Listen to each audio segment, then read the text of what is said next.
Maqaa Abbaa, kan Ilmaa, kan Hafuura Qulqulluu, sadan Waaqa tokko Ameen. Maqaa Abbaa, kan Ilmaa, kan Hafuura Qulqulluu, sadan Waaqa tokko Ameen. Maqaa Abbaa, kan Ilmaa, kan Hafuura Qulqulluu, sadan Waaqa tokkotti ni amanna. Ameen. Baga soomaa guddaa Gooftaa fi Fayyisaa keenya qoricha keenya Iyyasuus Kiristoos torbee shanaffaa Dabree Zayitii yookaan Tulluu Ejersaa nagaadhaan geessanii. Hordoftoonni amantaa Ortodoksii hundumti keessan baga geessanii. Waaqayyo Gooftaan hunduma keenya dhiifama isaatiin nu yaadachuun sooma dhiifamaa haraaraa nuuf gochuun fedhaaf jaalala Waaqayyo nuuf haa ta'u. Har'as mata duree Dabre Zayitii yookaan Tulluu Ejersaa jalatti torbee kana wantoota ittiin yaadatamu hundumaa haala dubbisaatiin wajjiniin ilaalla. Waaqayyo hunduma keenya nu haa gargaaru. Sooma guddaa Gooftaa fi Fayyisaa keenya qoricha keenya Iyyasuus Kiristoos torbee shanaffaa yookaan Tulluu Ejersaa. Tulluu Ejersaa Dabre Zayit jedhama. Torban kuni Tulluu Ejersaa kan jedhameefis Gooftaan keenya gara tulluu mukni ejersaa itti baay'atutti ol bahee waan barsiisee fi akkuma yeroo darbe ilaalletti moggaasawwan kun kan kennanii fi qulqulluu Yaareediin sanbanni kunis kan ittiin yaadatamu Gooftaan keenya Iyyasuus Kiristoos waa'ee dhufaatii isaa mallattoowwan yommuu inni dhufu ta'uufii jiran keessumattuu shakkitoonni hedduun maqaa isaatiin akka dhufan yaa gooftaa jechuudhaan akka namoota hedduu dogongorsan duuka bu'oota isaa kan bal'inaan itti barsiisedha. Gooftaa fi Fayyisaan keenya bara lafa kanarra deddeebi'aa turetti guyyaa guyyaa waldaatti barsiisaa oola. Halkan immoo gaara ejersaa karaarra bula. Gaara ejersaa kanarra bula akka ture wangeelli dhugaa baha. Luqaas boqonnaa 21 lakkoofsa 37 gooftaan yommuu barsiisu waan yeroo inni dhufu ta'uufi jiran mallattoo kaa'ee jira. Raajiin Waaqayyoo qulqulluu Daawitis waa'ee guyyaa kanaa yookaan waa'ee dhufaatii gooftaa Waaqayyoo keenyaa ni dhufa callumas hin jedhu ibiddi xaap godhu fuula isaa dura bubbeen humna qabeessas naannoo isaa jira. Faarsaa Daawitii boqonnaa 49 yookaan lakkoofsa 50 yookaan boqonnaa 50 lakkoofsa 3 jechuun faarfateera. Wangeelli guyyaa kana dubbifamu yookaan lallabamu immoo wangeela qulqulluu Maatiyos boqonnaa 24 lakkoofsa 1 hanga dhumaatti kan jirudha.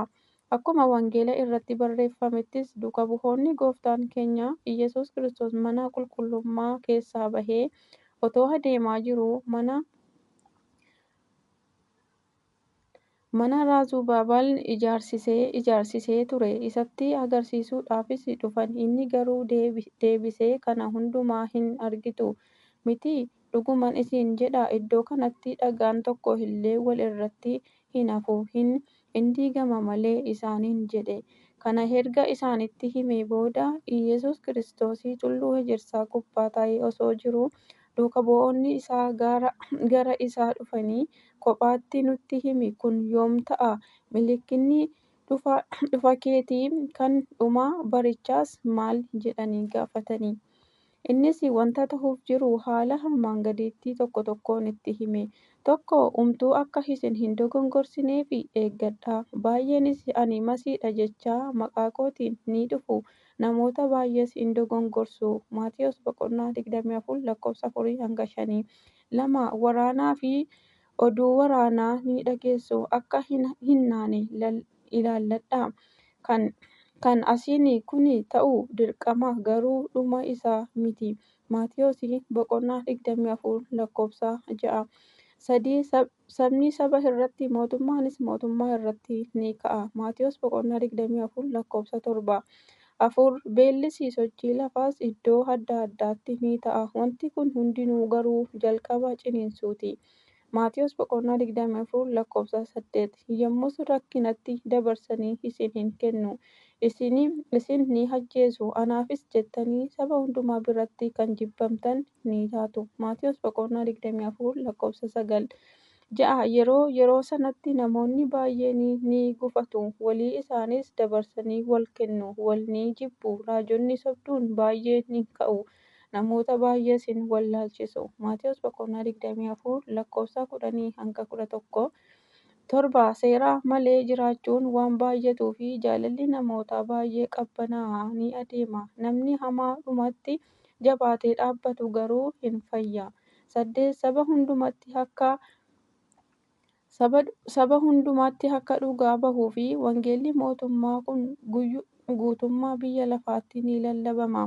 Kana booddees dhumni ni dhufa jedheeni. Maatewos 24 lakkoofsa 12-14. Walumaa galatti gooftaan keenya tulluu Ejersaatti mallattoo bara dhumaa maal akka tahee fi lammaffaa deebi'ee akka dhufu duuka bu'oota isaaf ibsee jira. Gooftaan keenya barnoota isaa kana irratti hanga dhumaatti jabaannee dhaabbachuu akka qabnu eenyuyyuu nu dogongorsuu yoo dhufe dogongoruu akka hin qabnee fi qophaa'aa taanee jiraachuu akka nu qabnu ibsee jira. Anoo dafeen dhufa akka hojii keessanitti isin nan kenna jechuun akkuma dubbate dhufaatiin isaa inni lammaffaa akka isa duraa gadi of qabummaan osoo hin taane humnaa fi anniisaadhaan fannifamuu fi osoo hin ta'in murteessuudhaaf akka tahe hubannee qophaa'uutu nurraa eegama. Guyyuma kana yommus mallattoon Ilma Namaa Waaqa keessatti ni mul'ata. Yeroo sanatti sabni biyya lafaa hundinuu ba'uufii jiru. Inni nama irraa duumessoota Waaqa irraa humnaa fi ulfina guddaadhaan dhufuu isaa arguufii jiru. Maatewos 24 lakkoofsa 30 jechuun dubbateera. Kanaaf yaa saba Waaqayyoo murtoo jalaa bahuudhaaf haa qophoofnu. Waaqayyoodhaaf galanni haa ta'u. Kun hundumtuu torbee kanatti egaa waa'ee dhufaatii lammata deebi'ee dhufaatii gooftaa hundumaa nu barsiisa waa'ee torbee kanaa jechuudha. Waaqayyo gooftaan hamma dhumaatti nama cimee dhaabbate dhufaatii isaa lammaffaatti isa qulqullummaadhaan qophaa'ee nama isa eege gara mirga isaa dhaabbatu Waaqayyo gooftaan nu haa taasisu. Dhugaa dubbachuudhaaf Waaqayyo gooftaan nu haa gargaaru. Waaqayyo gooftaan dubbii sagalee isaatti nama jiraatu hunduma keenya nu haa taasisu. Kun hundumtuu dhufaatii isaa lammaffaa kan nutti himuu fi kan nu barsiisu qophaa'aa akka taane akka jabaannee dhaabbannuudhaaf jechoonni kun hunduu kan nu barsiisu. Waaqayyo gooftaan nama dubbii isaatti jiraate dhufaatii isaa lammaffaatti qophaa'ee isa eeguu nu haa taasisu. Hamma dhumaattis kan nutti kenname abboommii isaa hundumaa eegnee akka seennu fedhaaf jaalala Waaqayyoo nuuf haa ta'u. Soomaa dhiifamaa soomaa araara fuula isaanitti argannu hundumaa nu taasisu fedhaaf jaalala Waaqayyoo nuuf haa ta'u. Irra deebiidhaan baga geessanii ayyaana gaarii isiniif haa ta'u. Ameen. Waaqayyoof galanna ta'u. Deessuu haadha isaaf ulfaataa fannoo isaaf hanga bara baraatti. Ameen.